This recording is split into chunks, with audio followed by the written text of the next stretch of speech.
following episode contains information that is sensitive and may be uncomfortable for those who are struggling or have previously struggled with suicidal ideation or self-harm. If you are struggling, please click off of this video, talk to a loved one, or proceed with caution. Where Butterflies Soar is a youth-led organization dedicated to helping those to the road to recovery. So please, if you are struggling, click off of this video, dial 988, and speak to a loved one. Recovery isn't linear, and there are so many resources looking to help you. Please don't be afraid to speak out or speak with a loved one. You are loved.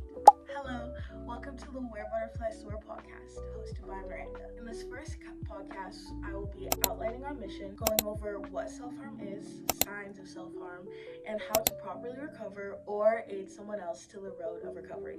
Where Butterflies Soar is a non-profit organization founded by Kaylee Grace, dedicated to educating and spreading awareness on the impacts of self-harm, aid in the emphasis, and provide representation of coping strategies and create resources for recovery victims. Our organization is completely student-run and empowering the youth to take action to help those struggling with self-harm and seek out recovery. Our mission is not only to help those who listen or follow us, but to aid everyone in the path to recovery. Now, let's discuss what self-harm is. The definition of self-harm is hurting oneself on purpose. People who engage in the act of self-harm do not always intend to commit suicide. However, they are put at a more likely chance to, due to the fact that they have already engaged in something that is possibly life-threatening.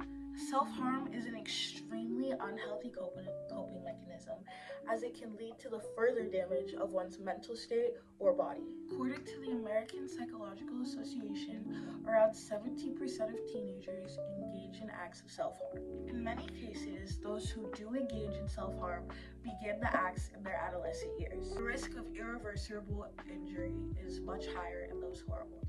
Now let's talk about why people engage in self-harm. There are a plethora of factors that go into this, including low self-esteem, mental distress, or loneliness. Also a symptom of a variety of mental disorders. Some signs that someone is actively self-harming include scars, burn marks, or bruises. Other less noticeable symptoms of self-harm are consistent covering of the body in warm weather, feelings of distress, or consistent, almost bipolar-like change in mood. Some of the most common examples of self-harm are burning, cutting, or punching and hitting anywhere on your body. If you or a loved one are struggling with self-harm, it is so important that you reach out or intervene with someone who you know is struggling. So many people, while they're struggling, will feel like recovery isn't an option for them, or there's no reason to recover, but recovery is possible and everyone is deserving of it. One way I feel is very important that can be a good start to recovering from self-harm is finding alternate activities, like attending therapy that may help you uncover the underlying roots or reasons why you feel the need to engage in such self-destructive behavior. Other things that may be helpful in your personal road to recovery would be taking medication that could help you with those underlying mental problems. There are so many alternate activities, like I previously mentioned, that could help take your mind off the feeling of wanting to self-harm or even help you get out of the habit of self-harming. These strategies include physical activities, picking up new hobbies, journaling, spending time around family, or listening to upbeat music.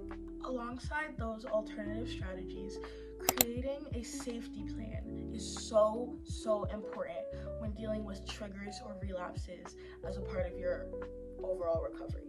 A safety plan guides you through and sort of give you options on alternate ways of how to proceed when you are in mental distress or going through something that makes you feel like you have to self-harm.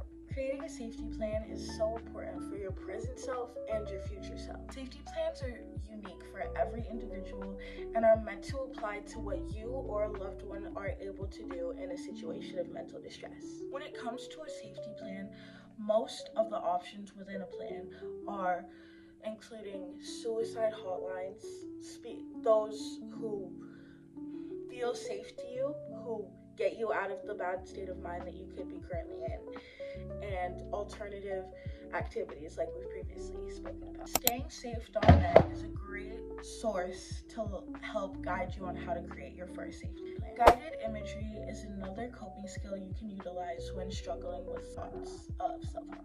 When using guided imagery, you utilize your imagination to promote positive feelings, calmness, and tranquility within yourself. Start by laying or sitting and taking deep, slow breaths and visualizing a place that brings you comfort or calmness while focusing on your 5 senses as you visualize this place, which are touch, taste, smell, scent, and sight. Mentally navigate the scene and focus on the small things, breathing in the calm and exhaling the stress. After your original use of guided imagery, anytime you feel stressed or feel the need to relapse, you can return to the scene that you have already set for yourself that makes you feel calm. Recovery is not a linear process, but what matters most is stacking up the days and building consistency, as well as celebrating the small wins. If you notice anyone who has any of the signs that we've talked about in today's episode, please reach out to them, check in on them, and support them in any way you can, and be patient. With time, recovery is possible. Thank you for listening to our very first episode. Thank you to Kaylee Grace for all your hard work and contributions for this nonprofit. Thank you to Precious and Mia Williams for writing this episode, and to Jenny Ty and Jesus de la Cruz for managing this podcast.